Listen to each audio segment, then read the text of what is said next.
August 16. పాపము విషయంలో దేవుని అసంతృప్తి.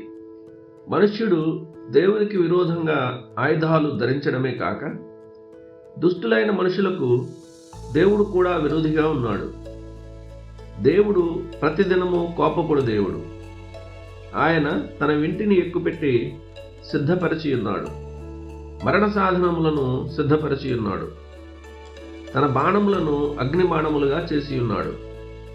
కీర్తన 7:11-13 వచనాలు. తన రాజరికానికి ద్రోహులుగా మారిన ఆదాము కుమార్తెలందరికీ విరోధంగా దేవుడు తన రాజధ్వజాన్ని ఎగురవేశాడు. తన వాక్యానికి విరోధంగా తిరుగుబాటు చేసే ప్రతి ఒక్కరిపై ఆయన ఖడ్గముతో అగ్నితో యుద్ధరంగంలోకి దిగాడు. పాపులకు తాను తీర్పు తీర్చే విధానాన్ని బయలుపరచడం ద్వారా దేవుడు తన ఉగ్రతకు తగిన సాక్ష్యాన్ని ఇచ్చాడు.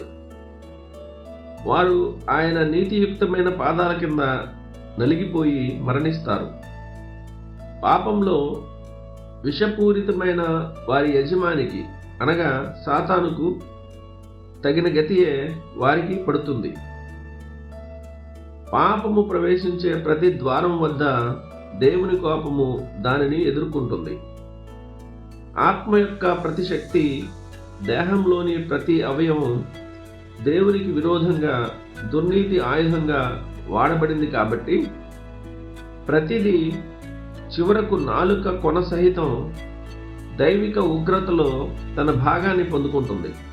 మనుష్యుడు నిలువెల్లా ఎలా పాపమయ్యాడో అలాగే లోపల వెలుపల ఆత్మ దేహము అంతటా శపించబడ్డాడు. అతనిపై శాపాలు శిక్షలు ఎంత దట్టంగా రాయబడ్డాయంటే దేవుడు ఇప్పటికే రాసిన వాటికి అదనంగా మరొకటి జోడించడానికి కూడా అక్కడ స్థలం లేదు.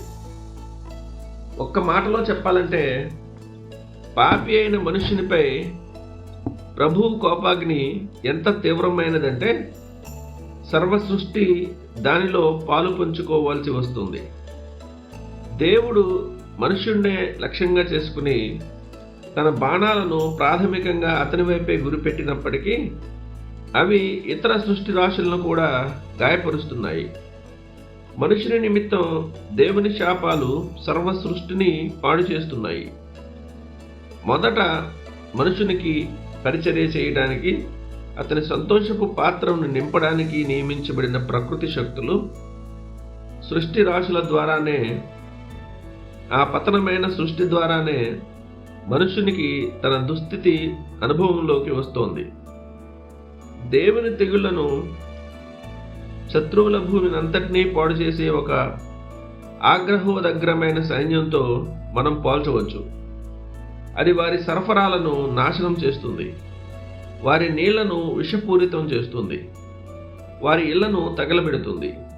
దాని ఉగ్రత నుండి ఏదీ తప్పించుకోలేదు. మనం తినే ఆహారం, మనం పీల్చే గాలి, మనం తాగే నీరు దేవుని శాపంతో విషపూరితమయ్యాయి. అందుకే జీవించే వారిలో అత్యంత వృద్ధుడు, అత్యంత ఆరోగ్యవంతుడైన మనిషి కూడా తుదకు మరణించక తప్పదు.